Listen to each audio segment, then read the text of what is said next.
So I mentioned in my last post that I was recently given the writing prompt to write an ode to joy. And I want to share a little bit of that with you. I don't know, I might be able to get through the whole thing, but if not, I will make sure that I post it somewhere, the whole thing, because I'm going to read it to a group of young Black girls coming up soon.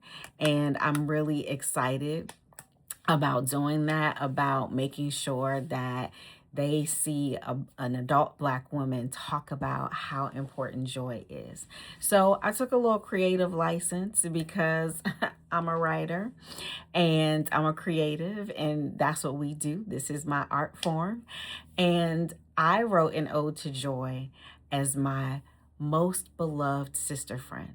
So pardon me while I look at my screen. I'm going to put you off to the side here, and I am going to read an ode to joy. You are my most beloved sister friend. Joy, sis, you are showing up and showing out in my life right now. The novel that I'm almost done reading, but I don't want to end, by Needy Okorafor, is bringing me an immense amount of you joy right now. And reading it has even encouraged me to try my hand at writing some fiction, and I never thought I would write in that genre. But now I'm excited to try my hand at this type of writing because of you. I'm eager to explore, to dream bigger, and to have the honor of taking readers on a journey that may not be true, but it will be oh so real. Over the past couple of years, Joy, I've had Black women in my life far more than I have in a while. And some of those connections have happened organically, some intentionally, and all of it has been truly beautiful.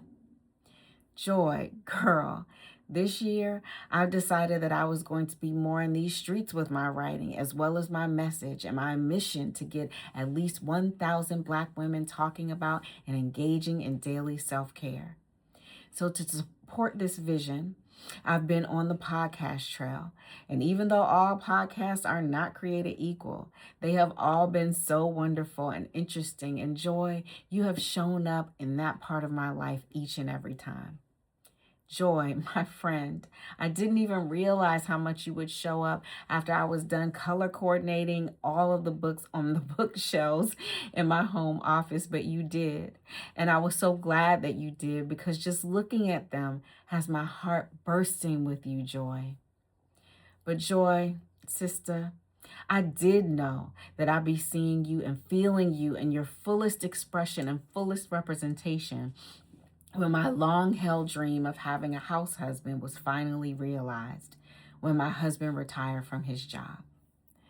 Though I work from home and I'm used to spending a lot of my waking hours alone, his constant presence, his support, his business partnership, and the extra care that he has given me now and been able to pour into our home and into his art practice and into me is quite joyful indeed.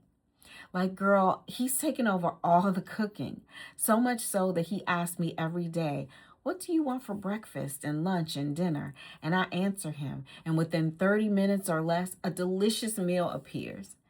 Joy, you are really over here in my household showing off. And Joy, because of the 2 virtual retirement parties that we have for my husband on Zoom, I was able to reconnect with some of my friends and family members that I haven't gotten the opportunity to lay eyes on for a while. And that made my heart once again full of you, Joy, in a way that I really fully can't express. Sister friend Joy, I have continued to build community, and I'm making all sorts of travel plans, and your presence has been interwoven in this process as well. Those travel plans that I mentioned are to new places that I've never been, which gives me an equal mix of you, Joy, along with excitement. Sis, lately, I've been thinking about doing another big chop and dyeing my hair deep purple. And just the thought of this has me feeling a lot of joy, but also your big sister, Giddy, is showing up as I'm planning for this as well. Joy, you know that much of my life is spent physically in a very carefully curated cocoon, mostly with phone calls, text messages, FaceTime calls, and Zoom meetings connecting me to the outside world. However, I also go on beautiful walks and trips to the driving range at the golf course and to my local and beloved farmers market, and my walks in local parks, trails, and on waterfront areas that are so plentiful in the Pacific Northwest. Joy, thank you so much for the role that you play in my life and how you continue to nurture my very existence. Please keep showing up and showing out in my life because you are truly something that I never want to live without.